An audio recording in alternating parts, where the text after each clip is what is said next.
હવે જોઈએ સમાચારો વિગતવાર. પાલિકા દ્વારા ભાડાપટ્ટાની જમીનમાં ભાવ વધારો કરવાની પેરવી સામે ઉકળતો ચરો જોવા મળી રહ્યો છે. વિપક્ષ દ્વારા કાયદાને નેવે મૂકી બનેલી કમિટી દ્વારા કરવામાં આવેલ ભાવ વધારો ગેરકાયદેસર હોવાની રાવ ઉઠી હતી.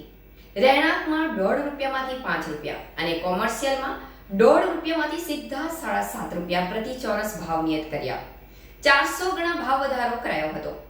કમિટી દ્વારા રોજકામ જે સરકારી મંજૂરી કે બોર્ડની મંજૂરી લીધા વગર નોટિસ બિલ પણ વહેંચી દીધા હતા. અંકલેશ્વર પાલિકા દ્વારા શહેરમાં પાલિકાની જમીન પર ભાડે પટ્ટે રહેતા રહીશો તેમજ કોમર્શિયલ બાંધકામ પાસે વર્ષે વસૂલવામાં આવતા ભાવમાં તોતિંગ વધારો ઝીંકવામાં પેરવી ચાલી રહી છે. પાલિકા દ્વારા અગાઉના વર્ષોમાં પ્રતિ ચોરસ મીટર ₹1.5 વાર્ષિક ભાડું નક્કી કર્યું હતું, જેમાં એક કમિટીની રચના કરી બરોબર ₹1.5ના ભાવમાં રહેણાંકના ₹1.5 પરથી ₹5 અને કોમર્શિયલના ₹1.5ના સીધા 7.5 ભાવ વધારો સૂચિત કર્યો હતો. જે કમિટીએ સૂચવેલા ભાવ વધારા અંગે જરૂરી રોજકામ ગતરોજ રજૂ કરી બોર્ડની મંજૂરી લેવા માટે મૂકવામાં આવ્યું હતું.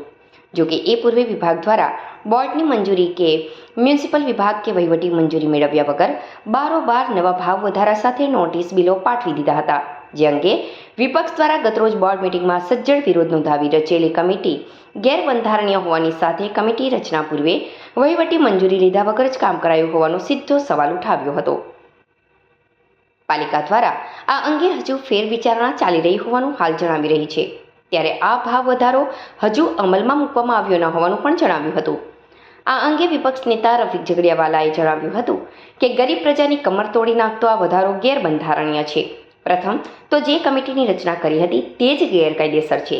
મ્યુનિસિપલ એક્ટ 1963ની કલમ 55 મુજબ કમિટીની રચના કરવામાં આવી નથી, જેમાં વહીવટી તંત્રની કોઈ પણ મંજૂરી લીધી નથી.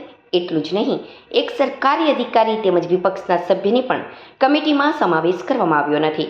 કમિટી બેઠક ક્યારે યોજાઈ, ક્યારે કામ થયું એ જ ખબર નથી.